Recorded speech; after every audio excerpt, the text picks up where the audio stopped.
Goeiemôre. Blitsflits, daar's te veel. Moet ek gaan. Welkom by die Blitsflits. Okay. Hoe het erger as met my lag? Hulle is so fluffy. Welkom by die Blitsflits.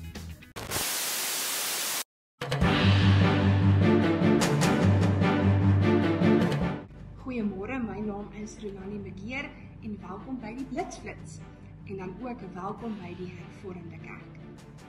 'n Kerk wat ruimte skep vir jong mense om hul drome uit te leef.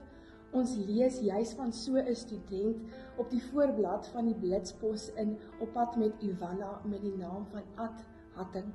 Lees gerus meer in die Blitspos oor sy aanloop tot sy eerste klaspreek en dan ook sy ervaring as 'n teologiestudent.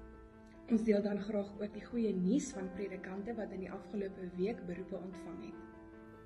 Prof Helga Du Plessis het 'n deeltydse beroep ontvang na gemeente Sionspoort. Dan het Dominee Henny Nel ook 'n deeltydse beroep ontvang na gemeente Potgietersrus, as ook Dr. Bernard Prinsloo wat 'n beroep ontvang het na gemeente Swartkop. Ons bid vir hulle seën en voorspoed toe vir hul nuwe werksaamhede.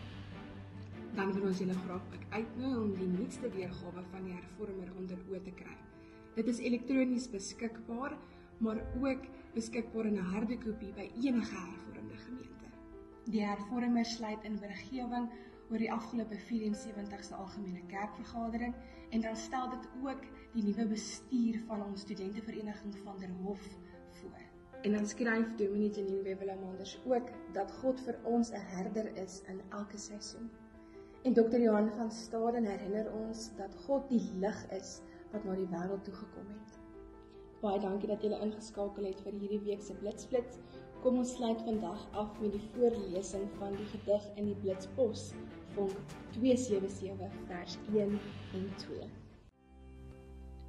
U is die lig wat deur die donker skyn. U is die een wat duister laat verdwyn. Skyn in ons harte, dryf die donker uit. Skyn in ons lewens tot in ewigheid. Jesus Christus, ons glo in U.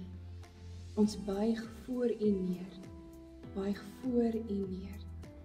Jesus Christus, ons God en Heer. Ons bring nou aan U die eer. U is oorwinnaar, U die dood verslaan. U het as koning uit die graf gegaan.